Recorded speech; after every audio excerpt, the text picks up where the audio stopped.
जय श्री कृष्ण। कंस का आतंक अपने चरम पर था। कारागार की दीवारें मौन थी, यमुना उफान पर थी और समय मानो स्वयं ठहर गया था। लेकिन उसी रात एक दिव्य बालक के जन्म ने अधर्म के अंत की घोषणा कर दी।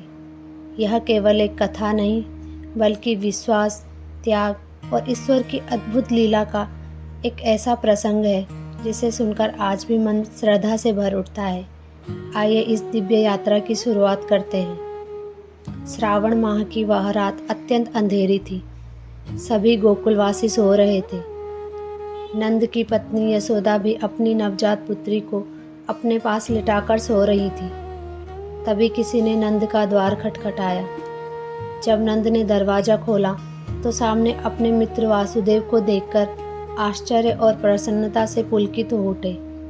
मित्र को घर के अंदर लाते हुए नंद ने आश्चर्य से पूछा, मित्र वासुदेव, इतनी रात गए इस बालक को साथ लिए यमुना पार कर तुम यहाँ तक कैसे पहुँचे?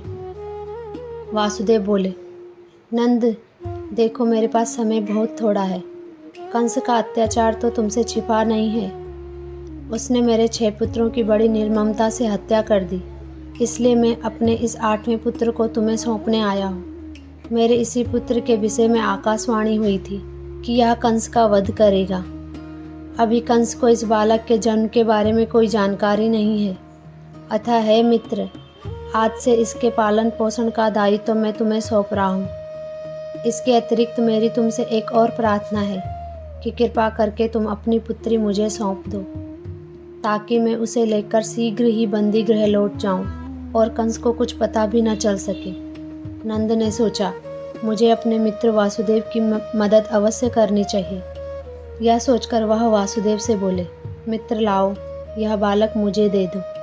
आज से यह मेरा पुत्र है। यशोदा अभी गहरी नींद में सो रही है। वह अभी तक इस बात से अनभिज्ञ है कि उसने एक पुत्री को जन्म दिया है। अतः यह उचित समय है कि मैं इस बालक को उसके पास लिटाकर अपनी बच्ची तुम्हें सौंप दूं। इतना कहकर नंद ने बालक को उस टोकरी में से उठा लिया। उसे हाथों में लेते ही नंद को एक दिव्य अनुभूति हुई।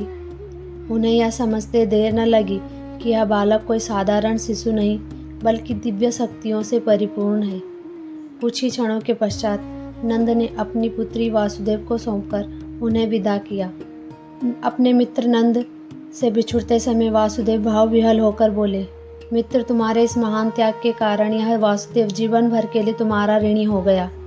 कुछ ही समय में वासुदेव उस बच्ची को लेकर मथुरा पहुंच गए। इस बार भी शेषनाग और यमुना ने उनका साथ दिया। उनके काल कोठरी में पहुंचते ही कोठरी के द्वार स्वतः बंद हो गया। देवकी वासुदेव पुनः जंजीरों में बंध गए। उन दोनों के जंजीरों में बंधते ही बच्ची रोने लगी। बच्ची का रुदन सुनकर पहरेदारों की नींद खुल गई और उन्होंने कंस को बच्ची के जन्म की सूचना दे दी। इस प्रकार वासुदेव और नंद की मित्रता, त्याग और अटूट विश्वास ने भगवान श्री कृष्ण की दिव्य लीलाओं की नींव रखी। उस अंधेरी रात में लिया गया यह निर्णय आगे चलकर अधर्म के अंत और धर्म की विजय का कारण बना। यही संदेश हमें सिखाता है कि जब मन में सच्ची श्रद्धा, प्रेम और विश्वास हो तो स्वयं भगवान अपने भक्तों की रक्षा का मार्ग बना देते हैं। यदि इस दिव्य कथा ने आपके हृदय को स्पर्श किया हो तो कृपया इस वीडियो को लाइक करें और अपने प्रियजनों के साथ शेयर करें। और भगवान श्री कृष्ण की ऐसी पावन कथाएं सुनने के लिए हमारे चैनल को सब्सक्राइब करना ना भूलें। फिर मिलेंगे प्रभु श्री कृष्ण की एक और दिव्य लीला के साथ। तब तक के लिए जय श्री कृष्ण। राधे राधे। जय श्री माधव।